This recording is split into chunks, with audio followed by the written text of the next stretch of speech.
Baghdad کے ایک قدیم محلے میں، جہاں کچی گلیاں، مٹی کے گھر اور چھوٹے چھوٹے بازار تھے، ایک غریب مگر محنتی لڑکا اسماعیل اپنی ماں کے ساتھ رہتا تھا۔ اسماعیل کے والد کا انتقال بچپن میں ہی ہو گیا تھا، اور اس کی ماں نے اسے ایمانداری، صبر اور محنت کا درس دیا تھا۔ وہ کہتی تھی، بیٹا، دولت اور شان و شوکت کی کوئی قیمت نہیں اگر اس کے ساتھ ایمانداری اور عزت نہ ہو۔ اسماعیل بچپن سے ہی ایک مختلف سوچ رکھتا تھا۔ وہ عام بچوں کی طرح کھیل کود میں زیادہ وقت نہیں گزارتا تھا، بلکہ ہمیشہ کچھ سیکھنے اور سمجھنے کی کوشش کرتا تھا۔ اس کی ماں جو چند درہم سلائی کر کے کماتی، اسی سے دونوں کا گزارا ہوتا، مگر وہ کبھی کسی کے آگے ہاتھ نہیں پھیلاتے تھے۔ ہر صبح اسماعیل شہر کے بازار میں جاتا، جہاں وہ چھوٹے موٹے کام کر کے چند سکے کما لیتا۔ کبھی وہ کسی دکاندار کی مدد کرتا، کبھی بازار میں آنے والے مسافروں کا سامان اٹھاتا، اور کبھی مسجد کے باہر پانی پینے والوں کے لیے برتن صاف کرتا۔ اس کے ہاتھ میلے ہوتے، کپڑے پرانے، مگر اس کا دل روشن تھا۔ ایک دن بازار میں ایک بزرگ تاجر نے اسے غور سے دیکھا۔ اسماعیل اس کے لیے سامان اٹھا رہا تھا، مگر اس کے انداز میں ایک عجیب خودداری اور ایمانداری تھی۔ تاجر نے پوچھا، بیٹا، تم یہ کام کیوں کرتے ہو؟ تمہاری عمر تو کھیلنے کی ہے۔ اسماعیل نے مسکرا کر جواب دیا، جناب، جو ہاتھ کام میں مصروف ہوں وہی ہاتھ عزت کماتے ہیں۔ میرا خواب ہے کہ میں محنت کر کے اپنی ماں کے لیے ایک اچھا گھر بنا سکوں اور خود بھی کچھ بڑا کر سکوں۔ تاجر اس کی بات سن کر حیران ہوا۔ وہ سمجھ گیا کہ یہ لڑکا عام نہیں، اس میں کوئی خاص خوبی ہے۔ وہ اسماعیل سے بولا، اگر تم واقعی کچھ بڑا کرنا چاہتے ہو تو تمہیں ایمانداری، صبر اور حکمت کے ساتھ چلنا ہوگا۔ میں تمہیں ایک موقع دینا چاہتا ہوں، کیا تم میرے ساتھ کام کرنا چاہو گے؟ اسماعیل کے چہرے پر روشنی چمکنے لگی۔ اسے معلوم نہیں تھا کہ یہ تاجر کون ہے، مگر وہ جانتا تھا کہ قسمت کا دروازہ کھٹکھٹانے والے کو ایک نہ ایک دن موقع ضرور ملتا ہے۔ اسماعیل کی آنکھوں میں امید کی روشنی تھی۔ بزرگ تاجر نے اسے کام دینے کی پیشکش کی تھی، اور اسماعیل جانتا تھا کہ یہ موقع عام نہیں بلکہ کسی بڑی کامیابی کی شروعات ہو سکتی ہے۔ وہ تاجر بغداد کے بڑے سوداگر شیخ عمر بن خالد تھے، جو اپنی ایمانداری اور کاروباری فہم کی وجہ سے مشہور تھے۔ شہر بھر میں ان کی عزت کی جاتی تھی، کیونکہ وہ نہ صرف ایک کامیاب تاجر تھے بلکہ نیک دل اور رحم دل انسان بھی تھے۔ اسماعیل نے شیخ عمر کی دکان پر کام شروع کر دیا۔ وہ صبح سویرے بازار پہنچتا، گودام کی صفائی کرتا، مال ترتیب دیتا اور گاہکوں کی خدمت میں لگ جاتا۔ وہ ہر کام خوش دلی سے کرتا، کیونکہ اسے معلوم تھا کہ ہر چھوٹا کام بڑے خوابوں کی پہلی سیڑھی ہوتا ہے۔ چند ہی دنوں میں شیخ عمر کو احساس ہو گیا کہ اسماعیل عام بچوں سے مختلف ہے۔ وہ محض ایک نوکر کی طرح کام نہیں کرتا تھا، بلکہ ہر چیز کو غور سے دیکھتا، نئے طریقے سیکھتا اور گاہکوں کے ساتھ بات چیت میں خاص دلچسپی لیتا۔ ایک دن جب دکان پر زیادہ رش تھا اور شیخ عمر موجود نہیں تھے، تو اسماعیل نے بڑی ہوشیاری سے معاملات سنبھالے۔ جب شیخ عمر واپس آئے تو انہوں نے دیکھا کہ اسماعیل نے خود گاہکوں کو سامان دیا، قیمتیں طے کیں اور گودام کا حساب بھی درست رکھا۔ وہ حیران رہ گئے کہ ایک عام غریب لڑکا جو چند دن پہلے تک بازار میں مزدوری کرتا تھا، آج ایک تجربہ کار تاجر کی طرح کاروبار چلا رہا تھا۔ رات کو جب دکان بند ہونے لگی تو شیخ عمر نے اسماعیل کو پاس بلایا اور نرمی سے پوچھا، بیٹا، تم نے یہ سب کیسے سیکھا؟ تمہیں کسی نے سکھایا ہے؟ اسماعیل نے سر جھکایا اور مسکرا کر کہا، جناب، میں نے ہمیشہ یہی سیکھا کہ زندگی کا ہر لمحہ ایک استاد ہوتا ہے۔ میں بازار میں مزدوری کرتے وقت بھی لوگوں کو دیکھتا، ان کے انداز سیکھتا اور ہر دن کچھ نہ کچھ نیا سمجھنے کی کوشش کرتا تھا۔ شیخ عمر کو یقین ہو گیا کہ یہ لڑکا قسمت کا کھیل نہیں بلکہ اپنی ذہانت اور محنت سے کامیابی کی طرف بڑھ رہا ہے۔ کچھ مہینوں میں ہی اسماعیل دکان کے سب سے قابل بھروسہ لڑکوں میں شمار ہونے لگا۔ اس کی ایمانداری اور دیانتداری کی شہرت پورے بازار میں پھیلنے لگی۔ مگر کامیابی کے ساتھ ہمیشہ آزمائش آتی ہے۔ ایک دن بازار میں ایک مالدار سوداگر آیا، جس کے پاس خوبصورت گھوڑے، قیمتی کپڑے اور مہنگے جواہرات تھے۔ وہ دکان پر آیا اور اسماعیل سے بات کرنے لگا۔ لڑکے، تم بہت محنتی لگتے ہو مگر یہاں وقت ضائع کر رہے ہو۔ میں تمہیں زیادہ تنخواہ اور بڑی سہولتیں دوں گا، میرے ساتھ چلو۔ اسماعیل تاجر کی پیشکش سن کر خاموش ہو گیا۔ وہ جانتا تھا کہ زیادہ دولت اور آرام دہ زندگی کا موقع بار بار نہیں آتا، مگر کیا یہ دولت اس کی محنت اور ایمانداری سے زیادہ قیمتی تھی؟ وہ سوچنے لگا، شیخ عمر نے مجھ پر بھروسہ کیا، مجھے کام دیا اور میری عزت کی، کیا میں محض زیادہ دولت کے لالچ میں انہیں چھوڑ دوں؟ اس نے پرسکون لہجے میں سوداگر کو جواب دیا، جناب، میں دولت کے لیے کام نہیں کرتا، میں عزت اور ایمانداری کے لیے کام کرتا ہوں۔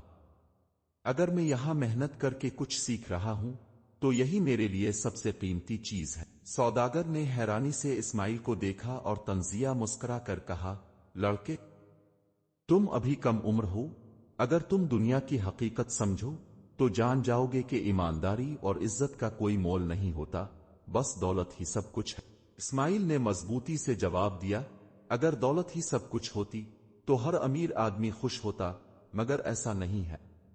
میں چاہتا ہوں کہ جب میں کامیاب ہوں تو یہ نہ کہوں کہ میں نے اپنی کامیابی کسی اور کی دی ہوئی رقم سے خریدی، بلکہ اپنی محنت سے کمائی ہو۔ یہ کہہ کر وہ دکان میں واپس چلا گیا اور سوداگر حیرت سے اسے دیکھتا رہا۔ یہ وہ لمحہ تھا جس نے ثابت کر دیا کہ اسماعیل صرف عام لڑکا نہیں بلکہ ایک مستقبل کا عظیم انسان بننے جا رہا تھا۔ چند ہی دنوں میں اس کی محنت اور ایمانداری کی شہرت بغداد کے بڑے تاجروں تک پہنچنے لگی۔ اب لوگ شیخ عمر کی دکان پر صرف سامان خریدنے نہیں آتے تھے بلکہ اسماعیل کی دیانت داری اور سمجھداری کے قصے سننے بھی آتے۔ ایک دن بغداد کے بادشاہ کے وزیر بازار سے گزر رہے تھے۔ انہوں نے دیکھا کہ دکاندار اور خریدار سب ایک کم عمر لڑکے کے بارے میں بات کر رہے تھے۔ یہی وہ لڑکا ہے جس نے بڑی رقم کی پیشکش کو ٹھکرا دیا۔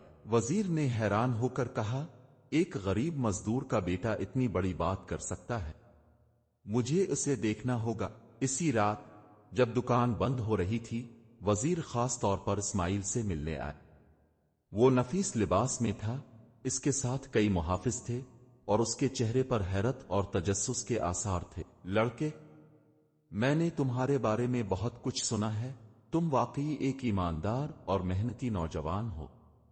مجھے بتاؤ، اگر تمہیں بادشاہ کے دربار میں کام کرنے کا موقع دیا جائے تو کیا تم قبول کرو گے؟ اسماعیل نے حیران ہو کر وزیر کو دیکھا۔ یہ ایک عام سوال نہیں تھا بلکہ اس کی زندگی کا سب سے بڑا موقع تھا۔ اسماعیل کے لیے وزیر کی پیشکش کسی خواب سے کم نہ تھی۔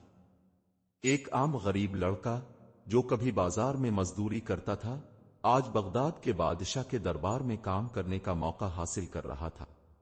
مگر سوال یہ تھا کہ کیا وہ واقعی اس کے قابل تھا؟ اسماعیل نے ایک لمحے کے لیے سوچا، پھر ادب سے کہا، جناب، اگر مجھے بادشاہ کے دربار میں جانے کا موقع ملے تو میں اپنی ایمانداری اور محنت سے یہ ثابت کروں گا کہ ایک غریب بھی اپنی صلاحیتوں سے بلند مقام حاصل کر سکتا۔ وزیر نے مسکرا کر کہا، یہی دیکھنے کے لیے بادشاہ تمہیں اپنے دربار میں بلانا چاہتے، مگر یاد رکھو، دربار میں صرف عقل مند، دیانت دار اور معاملہ فہم لوگ ہی کامیاب ہوتے ہیں۔ وہاں ہر روز بڑے فیصلے ہوتے ہیں، جہاں نہ صرف تجارت بلکہ سلطنت کے معاملات بھی سنبھالنے پڑتے ہیں۔ کیا تم تیار ہو؟ اسماعیل نے خود اعتمادی سے سر ہلایا۔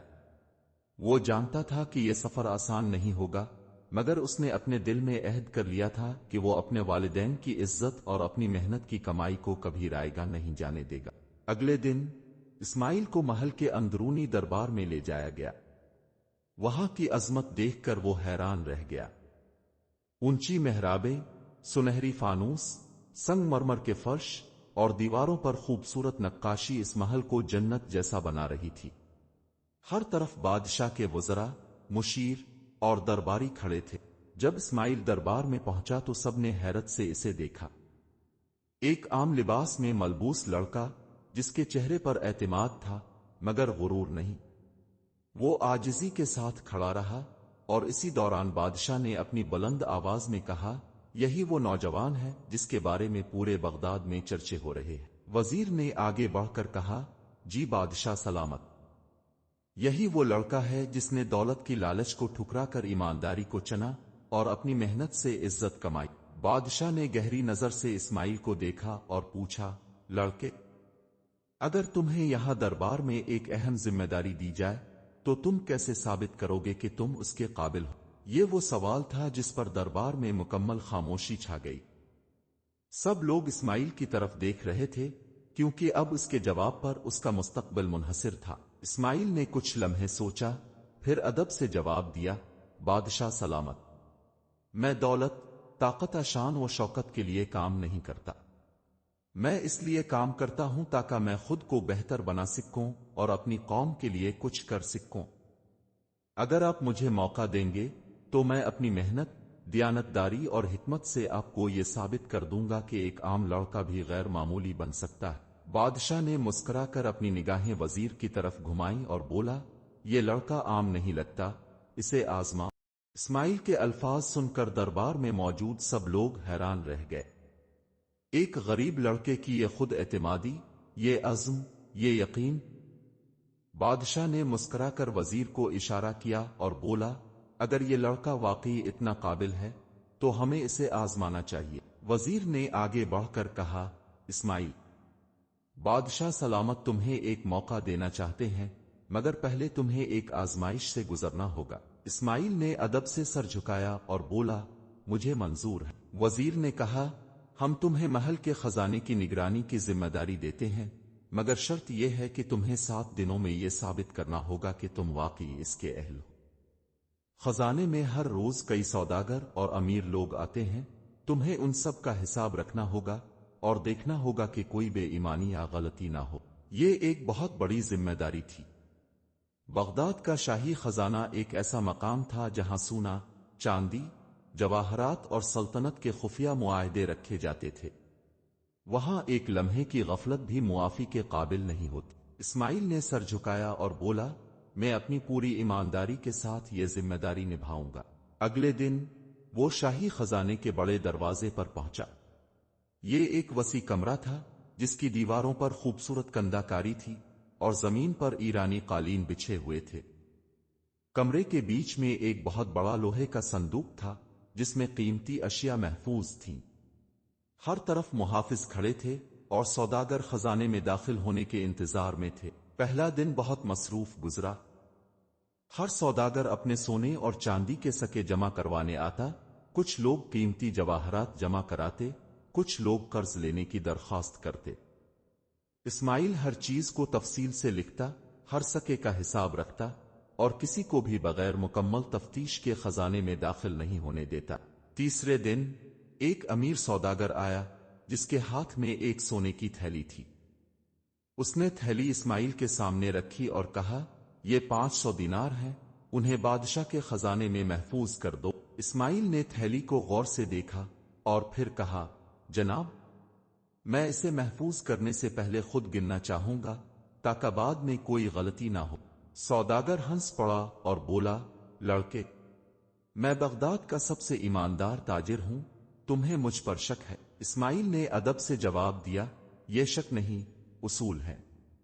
اگر خزانے کی نگرانی میری ذمہ داری ہے تو مجھے ہر چیز کو مکمل تسلی سے دیکھنا ہوگا۔ یہ کہہ کر اسماعیل نے تھیلی کھولی اور دینار گننے لگا۔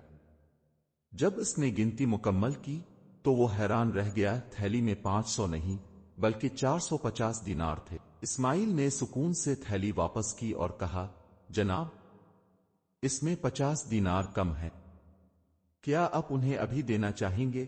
بعد میں جمع کروائیں گے؟ سوداگر کے چہرے کا رنگ اڑ گیا۔ وہ غصے میں بولا، تم ایک عام لڑکے ہو اور میری ایمانداری پر شک کر رہے ہو، میں بادشاہ سے شکایت کروں گا۔ اسی لمحے وزیر جو دور سے سب کچھ دیکھ رہا تھا آگے بڑھا اور بولا، تم بادشاہ کے دربار میں شکایت ضرور لے کر جانا، مگر یاد رکھو کہ تم نے خود بادشاہ کے اصولوں کی خلاف ورزی کی ہے۔ یہ لڑکا صرف ایک ملازم نہیں بلکہ خزانے کا محافظ ہے اور اس نے اپنی ذمہ داری ایمانداری سے نبھائی ہے۔ یہ سنتے ہی سوداگر شرمندہ ہو کر وہاں سے چلا گیا، مگر دربار میں موجود سب لوگ اسماعیل کی دیانتداری اور سمجھداری سے متاثر ہوئے۔ وزیر نے بادشاہ کو سب کچھ بتایا اور بادشاہ نے حیرت سے کہا، یہ لڑکا صرف عام محافظ نہیں بلکہ ایک دانشمند اور ایماندار شخص ہے۔ ہمیں اسے مزید آزمائش میں ڈالنے کی ضرورت نہیں بلکہ اسے دربار میں ایک اعلیٰ مقام دینا چاہیے۔ اسماعیل کی ایمانداری اور دانشمندی نے دربار میں موجود ہر شخص کو حیران کر دیا تھا۔ بغداد کے بادشاہ نے جب اس کے بارے میں سنا تو وہ بھی متاثر ہوئے۔ انہوں نے فوراً وزیر کو حکم دیا، اس لڑکے کو دربار میں ایک خاص مقام دو، کیونکہ ایماندار اور عقل مند لوگ ہی سلطنت کو مضبوط بناتے ہیں۔ اگلے دن جب اسماعیل محل کے دربار میں پہنچا تو اس کا استقبال عزت و احترام کے ساتھ کیا گیا۔ جہاں پہلے لوگ اسے ایک عام غریب لڑکے کے طور پر دیکھتے تھے، آج وہی لوگ اسے بادشاہ کے دربار میں معزز مقام حاصل کرتے دیکھ رہے تھے۔ بادشاہ نے خود اسے اپنے قریب بلایا اور کہا، لڑکے، تمہاری ایمانداری، محنت اور عقل مندی نے تمہیں آج یہاں تک پہنچایا ہے۔ میں تمہیں سلطنت کا مالی نگران مقرر کر رہا ہوں تاکہ ہمارے خزانے اور تجارتی معاملات کی دیکھ بھال تمہارے ہاتھ میں ہو۔ یہ سن کر دربار میں موجود سب درباری اور وزراء حیران رہ گئے۔ ایک غریب لڑکا جو کبھی بازار میں مزدوری کرتا تھا، آج بغداد کی سلطنت میں اہم مقام حاصل کر چکا تھا۔ مگر یہ کامیابی اسماعیل کے لیے صرف ایک انعام نہیں تھی بلکہ یہ اس کے اصولوں، ایمانداری اور محنت کی بدولت حاصل ہونے والی عزت تھی۔ اسماعیل نے بادشاہ کے سامنے ادب سے سر جھکایا اور کہا، بادشاہ سلامت، میں آپ کا شکر گزار ہوں، مگر میں چاہتا ہوں کہ میری یہ کامیابی میرے جیسے دوسرے غریب بچوں کے لیے بھی روشنی کا چراغ بنے۔ میں چاہتا ہوں کہ بغداد میں ایک ایسا مدرسہ قائم کیا جائے جہاں ہر غریب اور یتیم بچہ تعلیم حاصل کر سکے تاکہ وہ بھی اپنی محنت اور ایمانداری سے اپنی قسمت خود بنا سکے۔ یہ الفاظ سنتے ہی بادشاہ نے مسکرا کر کہا، یہی اصل لیڈر کی نشانی ہے جو اپنی کامیابی کو دوسروں کے لیے بھی راستہ بنائے۔ تمہاری یہ خواہش ضرور پوری کی جائے گی۔ یوں بغداد میں ایک ایسا مدرسہ قائم کیا گیا جہاں غریب اور یتیم بچوں کو مفت تعلیم دی جاتی تاکہ وہ بھی اپنی تقدیر بدل سکیں۔ سالوں بعد جب اسماعیل خود بغداد کے سب سے کامیاب اور معزز تاجروں میں شمار ہونے لگا تو لوگ اسے گدڑی کا لال کہنے لگے، یعنی وہ قیمتی ہیرا جو غربت کی چادر میں چھپا تھا مگر اپنی چمک سے سب کو حیران کر گیا۔ اس کی کہانی صرف ایک غریب لڑکے کی ترقی کی کہانی نہیں تھی بلکہ یہ ایمانداری، محنت، صبر اور سچائی کی فتح کی کہانی تھی۔